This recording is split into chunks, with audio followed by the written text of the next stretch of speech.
وعلى آلك وأصحابك يا نور الله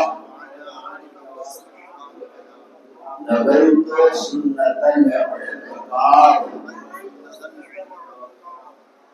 اللہ عز و جل کا لاکھ شکر ہے کہ ہمیں جمعہ شریف میسر ہے، جس کے بارے میں آقا کریم رؤوف الرحیم صلی اللہ علیہ وسلم کا فرمان عالی شان ہے کہ جس نے بروز جمعہ مجھ پر 80 مرتبہ درود پاک پڑھا. کتنی مرتبہ؟ 80 مرتبہ. اللہ عز و جل ان کے 80 سال کے گناہوں کو معاف فرما دے گا. یہ نعمتیں ہیں. بڑے بڑے محدثین جب جمعہ گزر جاتے تو روتے رہتے کہ تاکہ مولا ہمیں تم دوسرا جمعہ نصیب فرما.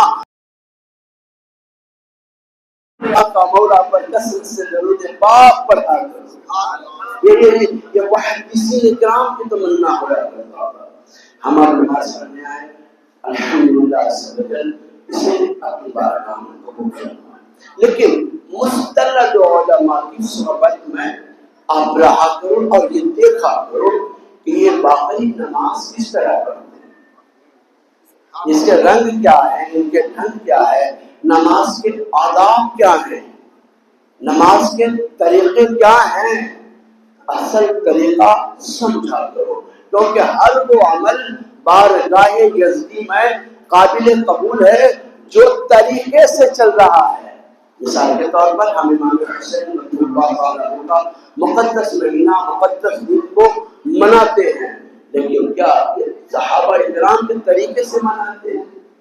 نہیں مناتے. اگر صحابہ کرام کے طریقے سے اور غلط عمل کر رہے ہیں اور اس سے ثواب تصور کر رہے ہیں تو آپ گناہ کر رہے ہیں. کیا کر رہے ہیں؟ گناہ کر رہے ہیں. مثال کے طور پر چرس پی رہے ہیں، یا حسین یا حسین یا حسین یا حسین کا نہیں، ثواب ہے. کیا ہے؟ یہ ثواب ہے. سیدنا شاہ ولی اللہ محدث دہلوی فرماتے ہیں کہ اللہ عز و جل کی عزت کی قسم جو یا حسین کہتا رہا، کل قیامت کے دن وہی حسین فرمائیں گے کہ آ ادھر آ ادھر یا ادھر. یہ کیا بہترین عمل اللہ نے آپ کے حصے میں دیا. لیکن چرس حرام ہے، افیون حرام ہے، شراب حرام ہے. اس ذات پاک کا نام سیدنا پیران پیر دستگیر روشن جمیل سیدنا شیخ محی الدین عبد القادر جیلانی قطب الجنی والانسی والملائکتی والبحر والبر، اتنی بڑی ذات پاک بغیر وجو نہیں لیا کرتے تھے. فرماتے کہ حسین کا نام جب ہمارے لبوں پر آتا ہے تو جو مقامات جو درجات میں کمی ہوتی اللہ عز و جل اس نام کی برکت سے پورا فرما دیتا ہے. کہتے ہیں کہ اللہ اللہ کرنے سے اللہ نہیں ملتا. یہ اللہ والے ہیں جو اللہ سے ملا دیتے ہیں، تو ان کی صحبت اختیار کرو. مثال کے طور پر نماز میں اللہ عز و جل کی شان بے شک نماز بے حیائی سے کیا ہے؟ بے حیائی سے اور بری باتوں سے منع کرتی ہے. کس سے؟ بے حیائی سے اور بری باتوں سے منع کرتی ہے. بے حیائی بات سمجھ لینا. آقا مولا صلی اللہ علیہ وسلم سے ارشاد فرمایا یا رسول اللہ حیا کیا ہے؟ تو آپ نے فرمایا ایمان ہے. جس کو حیا میسر آئی وہ ایمان میں داخل رہا، ایمان والا رہا. جس سے حیا اٹھا دیے گئے ہیں وہ ایمان والوں میں شامل نہیں رہا. تو بے شک نماز بے حیائی سے بچاتی ہے، نماز برائی سے بچاتی ہے، نماز تمام خطاؤں سے منع کرتی ہے، شراب پینے سے روکتی ہے، جوا کھیلنے سے روکتی ہے، ماں باپ کی نافرمانی سے روکتی ہے، جھوٹ بولنے سے منع کرتی ہے. ہاں نماز بندے کو مولا سے ملا دیتی ہے. اور یہ نماز پر فرض کر دیا گیا ہے. جو قوم پر نماز جیسی عبادتیں فرض ہو جائے اور اس کا تذکرہ رب العالمین قرآن پاک میں کثرت سے کرے، نہ تو وہ قوم دنیا میں ذلیل ہو سکتی ہے، نہ تو دنیا کے عمل کر کے وہ جہنمی بن سکتا ہے۔ یہ بہترین چیز، بہترین شے جو نماز ہے، اللہ نے تم پر فرض کر دیا ہے۔ 99 تو پڑھتے ہی نہیں آتا۔ ابھی دیکھیے اپنے ماشاء اللہ نماز پڑھ رہے ہیں، ماشاء اللہ یہ گرا رہنا چاہیے،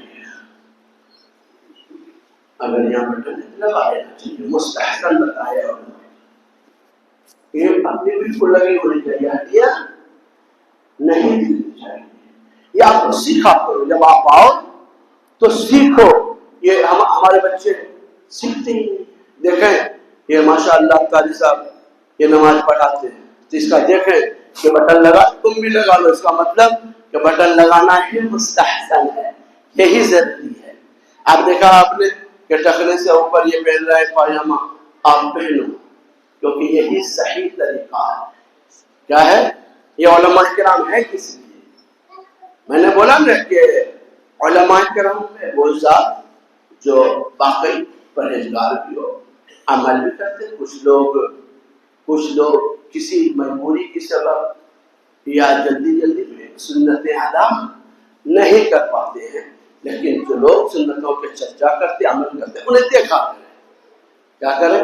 ہمارے بڑے بہت سارے عالموں کے پائجامہ ہی نیچے تک رہتا ہے، تو وہ سند نہ بنائے کہ یہ عالم نے بنا لیا، ہو سکتا ہے اتابل میں جلدی میں انہوں نے پہن لیا، لیکن صحیح طریقہ یہی ہے کہ آپ اونچے لباس میں آئیں، یہ صحیح طریقہ ہے۔ سیدنا ابوبکر صدیق رضی اللہ تعالیٰ عنہ یہ جلیل القدر صاحب ہے، آقا کریم رؤوف الرحیم کے بعد کے مقام رکھنے والی ذات ہے، جس کی ذات کی زیارت فرشتے کیا کرتے ہیں۔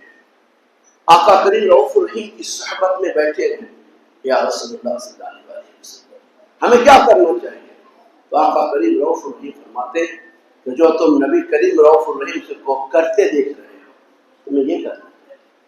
پھر آقا مولا نے لباس کے تعلق سے ایک خطبہ دینے کے بعد فرماتے ہیں کہ اگر آپ نے فخر کے ساتھ یہ بہم و گمان میں رکھے ہو کہ ہم اعلیٰ ہیں، ہمارا لباس اعلیٰ ہے، اور اس لباس کو تکبر کے ذریعہ زمین پر گھسیٹتے ہوئے تم چل رہے ہو، تو یہ تصور کر لینا کہ ایسا کرنے والا جہنمی ہے۔ کیا ہے ایسا کرنے والا؟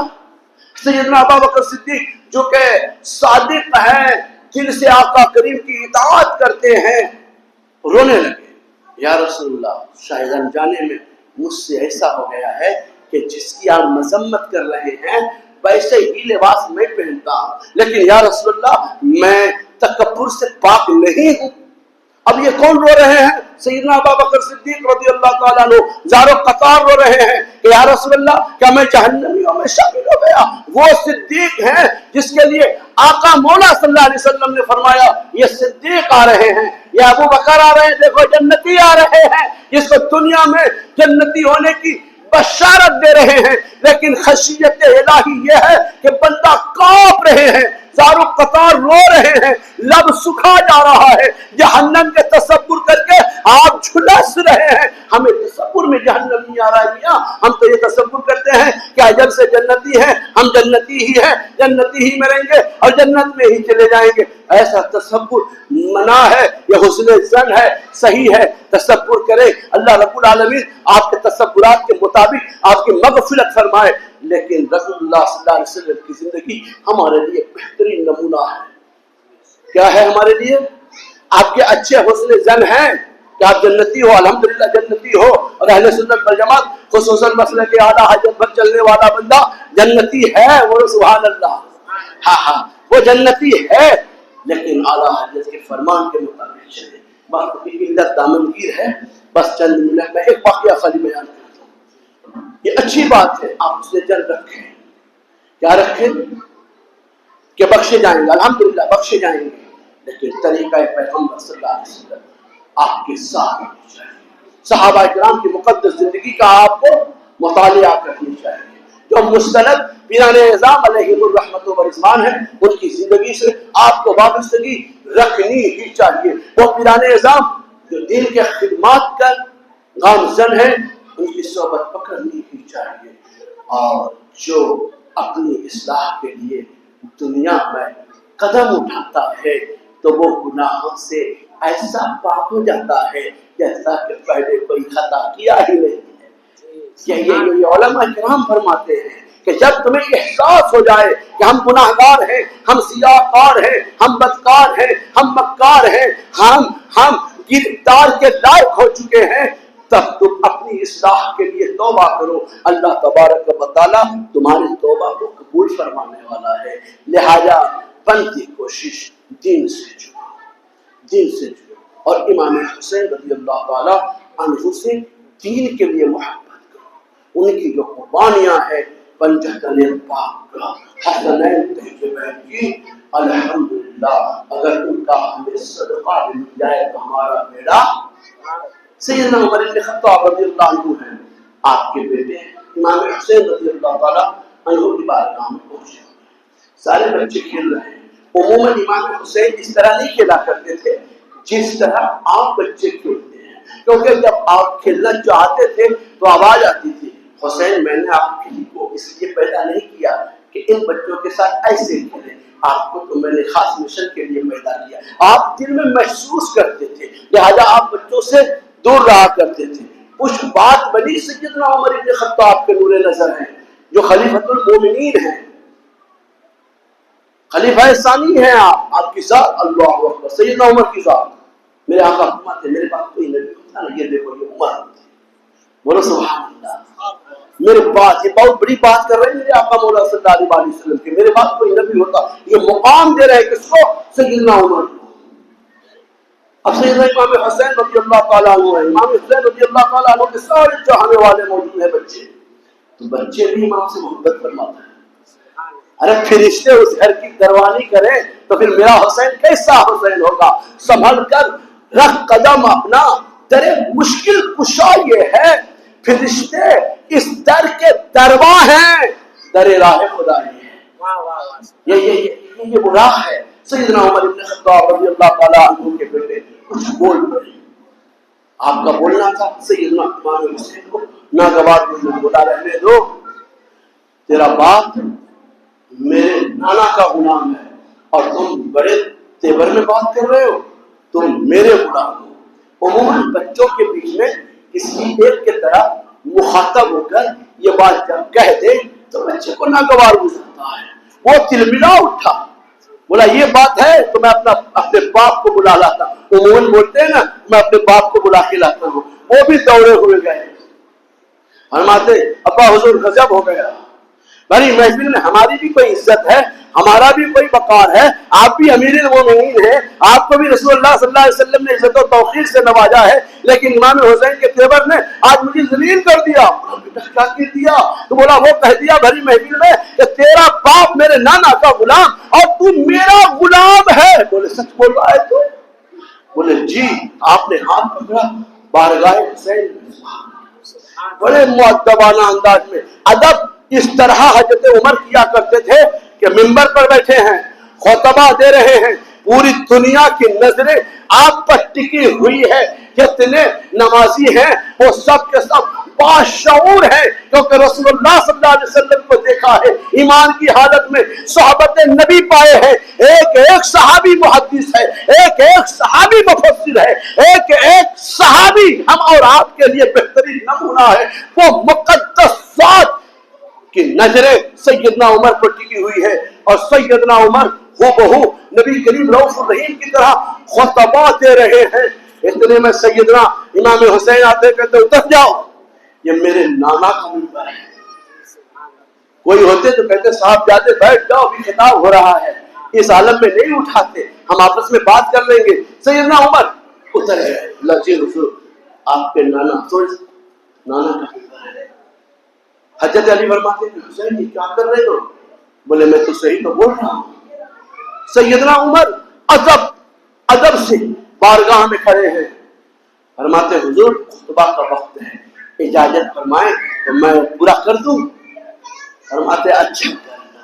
پھر آپ نے خطبہ دیا. یہ سیدنا عمر رضی اللہ تعالیٰ عنہ عزت کر رہے ہیں، جس کو حسن رضا بریلوی فرماتے ہیں کہ یہ وہ گھر ہے، یہ وہ در ہے جس کے گھر پہ اجازت جبریل بھی آتے ہیں.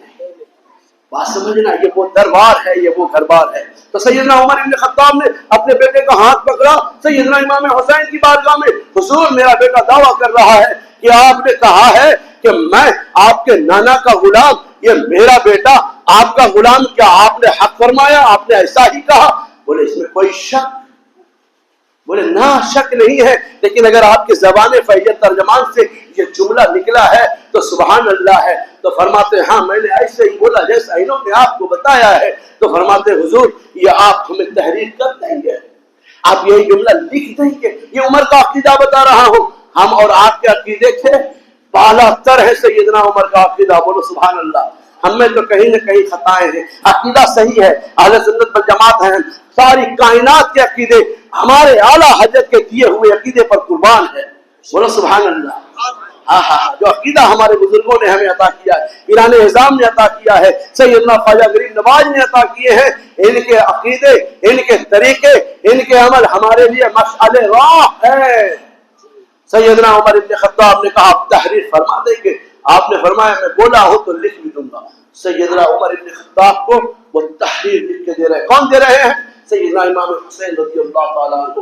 جیسے تحریر لکھ کے دیتے ہیں، آپ نے صحیح کیا، آپ نے ہاتھوں میں لیا، لبوں سے لگایا، ماتھے پہ رکھا، آنکھوں سے لگایا اور فرمایا چلو بیٹا اپنا کام بن گیا. جب زمین تانبے کی ہوگی، آسمان فولاد کا ہوگا، تخت پہ نبی ہوں گے، عدالت پر خدا ہوگا، نفسی نفسی کا عالم ہوگا، ہر کوئی ہر کسی سے بیزار ہوگا. آواز آئے گی عمر تو دنیا سے کیا لایا ہے؟ تو میں کہوں گا مولا عمر کس لائق تھا، کیا لے کے آتا، لیکن تیرے پیارے محبوب اور تمہارے حسین کی محبت کا دستخط لے کر آیا. مجھے امید ہے کہ یہ تحریر ہمارے نجات کے لیے کافی ہوگا. تو حسین کی محبت بڑے مقدر سے ملے ہیں آپ، لیکن اس کو نماز میں دل لگائیے، دینداری پیدا کیجیے. آپ موبائل میں کہ اسلام ہے، آپ بہترین امتی ہے، میرے آقا مولا صلی اللہ علیہ وسلم. آپ کا چلنا میرے آقا مولا کی طرح، آپ کا بیٹھنا میرے آقا مولا کی طرح، آپ کا سننا میرے آقا مولا کی طرح، آپ کا ویوہار آقا مولا کی طرح، آپ کی گفتار آقا مولا کی طرح، آپ کا کردار آقا مولا کی طرح، آپ کا وعدہ آقا مولا کی طرح، آپ کا لین دین آقا مولا کی طرح. اگر واقعی ایسا ہوا تو ہم دنیا میں عزت سے مریں گے اور مر گئے تو عزت کے ساتھ اللہ سے ہماری بخشش فرمائے. اللہ رب العالمین کی بارگاہ میں چھوٹے سے خطاب کو قبول فرمائے.